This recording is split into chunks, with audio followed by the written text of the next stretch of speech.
KP Ramasamy KPR மில்ஸோட owner. இன்னைக்கு வந்து 40,000 கோடி வேல்யூவேஷன் கம்பெனி, கிட்டத்தட்ட 50,000 பேருக்கு மேலே ஒர்க் பண்ணுறாங்க. அதோட அவர்கிட்ட மிகப்பெரிய வந்து ஒரு அச்சீவ்மெண்ட்டாக நான் பார்க்குறது என்னென்னா, அவருடைய மில்லில் வேலை செய்கிறவங்களுடைய குழந்தைங்களை படிக்க வைக்கிறார். நான் ரீசெண்டாக வந்து அந்த கிராஜுவேஷன் செரிமனிக்கு அட்டன் பண்ண போயிருந்தேன். அங்கே அந்த மில்லில் வேலை செய்கிற பசங்களில் கிட்டத்தட்ட வந்து 3,000 பேர் அன்னைக்கு கிராஜுவேட் ஆகிறாங்க.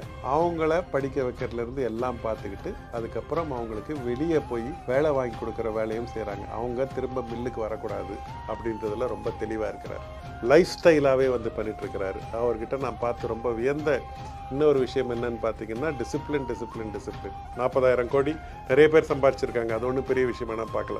ஆனால் பணம் சம்பாதிக்கிறது மட்டும் கிடையாது. அவர்கிட்ட இருக்கிற எல்லா சப்ளையர்ஸும் அவர்கிட்ட கன்சிஸ்டண்டாக அவர்கிட்ட இருந்து வெளியே போனதே கிடையாது. என்னன்னு கேட்டால் தரம் அண்ட் டைமிங். மில்ல ஒர்க் பண்ணுற பசங்களை நல்லா பார்த்துக்கணும், அவங்களுடைய வாழ்க்கை தரத்தை உயர்த்தணும், கஸ்டமருக்கு குவாலிட்டி அண்ட் ட்ரஸ்ட் அதை பில்டு பண்ணணும்.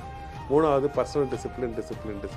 இது மூணும் சேர்ந்தனால தான் கேபிஆர் வந்து ஒரு மிகப்பெரிய மாமனிதர் அப்படின்னு சொல்லுவாங்க.